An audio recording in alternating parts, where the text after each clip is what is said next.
What is up, YouTube land? If you notice something a little unorthodox, I actually have a wine glass with milk in it, okay? Everybody says I've been a little improper lately with the Logitech that I made a video the other day teaching people how to do something with targeting, and I said Logitech, and I got a lot of hate for it because I pronounced it wrong. So not only am I pronouncing stuff wrong now, but I'm sipping this milk out of wine glasses, okay? And then we're gonna remain this way because it seems like I'm doing everything improper, and I'll keep it this way, all right? So again, in today's video, what we're talking about here is placements.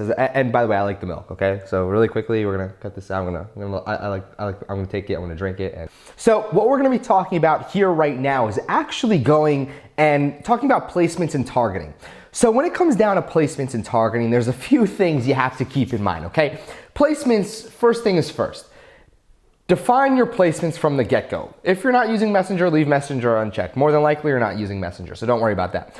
Audience network. So what is the audience network, and why should you not use the audience network? Well, the audience network is basically, if you've ever been in any apps and you've seen ads that you've seen on Facebook, or you've just seen ads in any app, that's the audience network, where Facebook goes out there and they work with app developers, website owners, etc., and they kind of use like a third-party ad placement system where they put their ads, our ads, on those websites and whatnot. Now that's some stuff that we can potentially use, but for now, we don't want the audience network. It just doesn't convert as well as we want it to. But again, you can pretty much test and scale later on. And right over here, I guess they try to scare you because they notice that people stop using the audience network. It says removing audience network as a placement will result in 11% fewer conversions on average on your objective. We recommend choosing automatic placements so that your ads are shown in places where they're likely to perform best. I personally haven't ever really noticed a detrimental decrease in conversions, but I have noticed an incremental increase in ad spend with audience network, or more so impressions, wasted impressions. So essentially more money spent. So again, just keep that in mind. Instagram, make sure that your Instagram is linked up, or you're gonna use your page for Instagram if you wanna leave it. In our case, I don't really wanna use it. Now when it comes down to Facebook, this is pretty interesting, okay? Right column, instant articles, feeds. Take off instant articles, okay? We're not really using that. Right column, we can keep. Feeds, you definitely wanna use feeds. So when it comes down to placements, if you wanna go ahead and this is your first ad you're ever running, right here, worry about feeds more than anything, and right column as well. Now right column is really up to you. I focus on feeds and right column too, but when you're going out there and you're brand new creating an ad, I suggest starting with feeds if that's the only ad that you're gonna be using, just because it's smack dab in the middle of somebody's screen. And speaking about that, okay, so the device types that you have, you can do mobile only, desktop only. Now, again, majority of your traffic will be coming from mobile, but what I suggest you do is stick with all devices for now until you get more advanced and you know pretty much what ads are going where. Oh goodness, everything was just checked off again. So here we go. All right, so again, once you get a little bit more advanced, you can start split testing out mobile versus desktop from the get-go with a little bit of a higher daily budget. But just for this video's sake, we're focusing on working with these placements right here. So this is what I recommend. This is a beginner series more than anything, but I kind of want to give you an idea of what we're going to be working with over here. So our placements are going to be feeds and right-hand column as well. Now, right-hand column is going to be more about the desktop more than anything. As a matter of fact, you can't do right-hand column on mobile, so keep that in mind. Now, again, purchase as our conversion pixel. If you watched yesterday's video, daily budget, $5, $10, whatever the heck you want, right? But now we're on to targeting. Now this is where it gets really, really fun. So the targeting is actually not that hard. If you remember, we're going Fisher Price and Babies R Us because we're selling, theoretically, we're selling some type of romper. So first thing is first, I wanna see this really quick. So Fisher Price, all right, estimated to reach 1.4 million. Okay, Fisher Price. Now I have never really did these back to back. Babies R Us. These are the employers. Whoops. Babies are us. Where Babies are us. Employers, I'm not looking for the employers. Why can't I find this? So it seems like I was doing my research. Babies is just not a thing anymore. I guess you can't target Babies R Us because they're smart enough to perhaps even reach out to Facebook and have them as an interest that's untargetable. But Babies R Us as employers is a thing. Babies R Us is a thing as well. But anyway, let's just take a look at what we have over here. Infant, cute babies, babies with a smiley face, beautiful babies, hungry babies, making babies. Look at that. All right, it's pretty interesting. Sugar babies, right? These are getting so weird. Let's just see. I love babies. Babies R Us as employers. All right, so we're really getting down. Pregnancy, App Store, Johnson and Johnson's baby. That's actually a pretty good one. All right, Johnson's baby. I mean, I hope this is what I think it is, like Johnson & Johnson, the brand, because we only see Johnson's baby.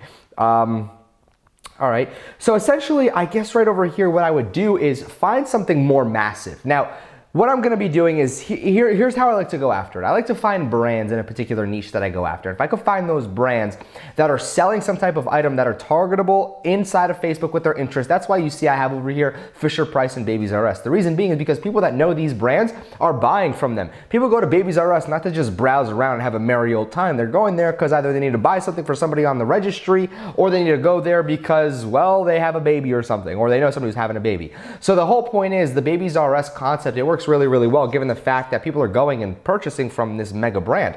So if I could ideally go out and target them, I would. Over here, I can't. Fisher-Price is something I can target. Fisher-Price makes a bunch of children's toys, seats, baby stuff, a lot of things that Fisher-Price makes. But I started scrolling down more and more and I found Johnson's Baby. Now, Johnson's Baby, I'm gonna click on it because this is what I wanna do. Ready? Once I found a brand, I can dive deeper. Once you click on it, you already know. You can see Pampers, which again, is definitely something I'm gonna be using now. Huggies, Baby Center. All right, Baby Center. Now what I'm gonna do, Johnson & Johnson's now here. So Johnson's Baby, Johnson & Johnson. Babies R Us as an interest is here. Okay, there we go. I just needed to do some digging and click on my spacebar 2 times to have this interest there. So I found Babies R Us. All right, it's there. And it's actually 890,000 people. Now, Fisher-Price was more. So let me just copy this because last time I could never find it last time.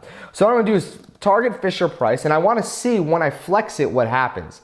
So Fisher-Price, all right, we have around 1.4 million people. I'm gonna narrow down Babies R Us as an interest, and it might be like 300,000, 200,000, 220,000 people. So when I'm going out there and selling, let's go to AliExpress really quick. And let's say I'm actually, let me go in here so you guys don't see what I'm selling in the search bar, all right? Because if not, I might have competition everywhere. So let me go to baby rompers. Let's say I'm selling some baby rompers, right? What I'm gonna be doing, this is probably the best targeting that I can possibly get anywhere at this point, right here, right? So again, 3 pieces in a lot, so around $6 a unit. And that's fine. Sell it for 17 bucks. I could probably resell this for $32 or so. And the perfect targeting that I'm gonna go out there and shoot for is people that like Fisher-Price and Babies R Us. Now the reason being is because you have to think about it like this, right? So let me go to a Venn diagram. And again, I love showing this because it really portrays and conveys the fact of what I'm trying to get across to you. So a Venn diagram, okay? So what the heck am I doing when I'm going out there and targeting? And I actually just made a video for my students inside the 100K Blueprint explaining this a little bit deeper. So I was actually talking about iPhone 6s and iPhone 6 when we talk about niche in general. So general, here's the thing. A lot of people could say, well, Dan, general, iPhone 6s isn't general. Well, or iPhone 6 and iPhone 6s. Here's the thing, how I niche it down and generalize it. If you take a look, niche down, right, for an iPhone 6s, I did all genders, all ages, and it's under the mark of 750,000 people, all right? Or I'm sorry, 75,000 to 500,000 people. So it's under that range, which means that that particular interest that I'm targeting is already niched down. I don't need to go any further. However, I set a milestone for myself where if I go general, 800,000, 750,000 to around 1.2 million is ideally where I want to reach that particular audience, because here's the thing. if you try to go out wide, if you try to go, and I did this with iPhone 6, I think it was, and we ended up finding 80 to 90 million people, and the problem with that, or iPhone in general, as a matter of fact, we went after iPhone in general, and the problem with iPhone in general is that it had around 80 to 90 million people in the US alone out of 210 million people. So when you go out there and target to everybody, now this isn't terribly bad if you go out and try to, you have an iPhone case, a generic iPhone case, you try to reach everybody with an iPhone, but if you go out there, right, and you target 80 to 90 million people, and let's say you spend, I don't know, you're gonna spend a lot of money for every single sale. Let's maybe say $15, $20 per sale before Facebook really starts to catch on. What happens when you actually hit that peak, that dry run, okay, where you actually have like 7-8 days of no sales because Facebook can't pick up different people? Now, if we really niche it down and we kind of bring it back down to our ideal range of 800,000 to 1.2 million, what's gonna happen is we're gonna be able to take that audience and we're gonna know who we're, number one, who we're talking to, and number two, not only who we're talking to, but the most important part about this is we can create LAAs. So we can create lookalike audiences when it comes down to finding more buyers in that audience. So essentially, rather than going out there and trying to target all 90 million people with your one particular product, what you're gonna do is you're gonna go out there and max try to aim for 1.2 million, and then when you start getting 200-300 sales within that audience, what you're gonna do is take that same audience and create a 1% LAA. And you just keep creating lookalike audiences at that point, and you're gonna get to a point where you have like 40 lookalikes, and it might have 2 million people in each lookalike, and that's around 80 million people, AKA your ideal, or what you were targeting when you were doing 80 to 90 million people in the kind of generic space. So I hope that kind of makes sense, and if that doesn't really make sense in your mind, rewind this video and listen to it. I know I speak a little fast about it. It's because I kind of say this off the top of my head because I'm very used to this as well in myself. I already know all this stuff. So for me, it's easy for me to process as well. So let me kind of break this down for you even further. We're gonna kind of take this little step further. So we have Babies R Us, which has around 1 million people in it, which is fine, right? And then we have Fisher Price, which has, what is it, 12 million people. That's interesting, 12 million people, okay? So what I did over here was I said, okay, I'm gonna open this up a little bit. What we're gonna do is Fisher, let's just change the color of this a little bit. Fisher Price, all right? Let's kind of tone this down a little bit. So we have Fisher Price in circle number 1. So once we have Fisher Price in circle number 1, we have Babies R Us, okay? Now we have this one big circle of Babies R Us, and then we have another big circle of Fisher Price. Now the red in the middle is that overlapping audience, the same audience that likes Babies R Us and likes Fisher Price. They're interested in that. So that tells me right away that not only do they know about Babies R Us as a store in general, meaning they've heard about it and they know that Babies R Us is all about buying baby gear, baby stuff, right? And Fisher Price as a brand, the brand that sells their products in stores like Babies R Us. So that's the type of people I want to target, the type of people that are familiar with these brands, and more than anything, they're going to be mothers more than anything.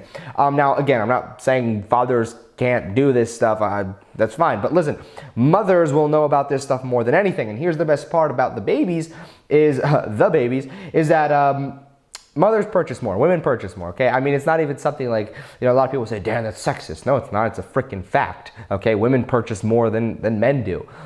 So when it comes down to it, you gotta realize a niche like this would be like an ideal niche where you can cross-reference a brand and a store, a massive store where you can go out there and pretty much sell your products. Now, a lot of people are gonna ask me, they're gonna say, Dan, so you're telling me I could do Walmart and like cat food? No, I'm not telling you that. Actually, that's not at all what I'm telling you. The reason that I found this over here is because Fisher Price is just a brand that creates products, right? That creates like baby clothes, and if I'm selling rompers, that's baby clothes as well. Babies R Us is just a massive baby store. So if there's like Catnip R Us, then yeah, go for it. Target Catnip R Us. But when it comes down to it, this is kind of how I'm targeting, and the range that I like to stay in as well, like I showed you before, is this right here. All right, so for niching down really, really far, in our case right here with the baby rompers, we actually are. So we're going out there and really trying to hyper focus on getting sales on this romper, right? So what we're trying to do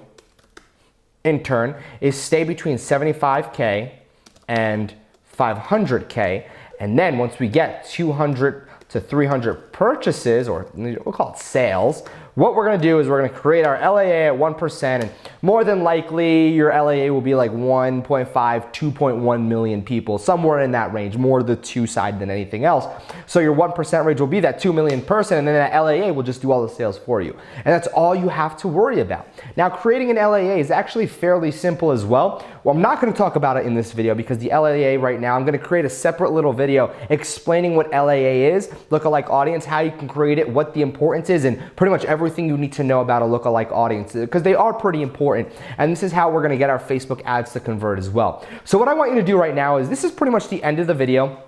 Again, I have nothing to sell to you. I really have nothing to, offer you right now, unfortunately, because I know a lot of you guys want to buy stuff. So, so again, what I want you to do is pretty much give me a thumbs up on this video if you really enjoyed this content and really enjoyed learning about this, because this stuff right here is really going in depth on some stuff that nobody really talks about. And again, it's my pleasure on being able to bring that out for you. But again, shoot me a like, leave me a comment in the video, and I'm going to release the next video tomorrow as well. So I'd like just to say thank you for watching. Make sure you're subscribed. I'm gonna sign off and drink some more milk from my wine glass. Wish me luck. Catch you guys tomorrow. Okay, done. That's a fun video.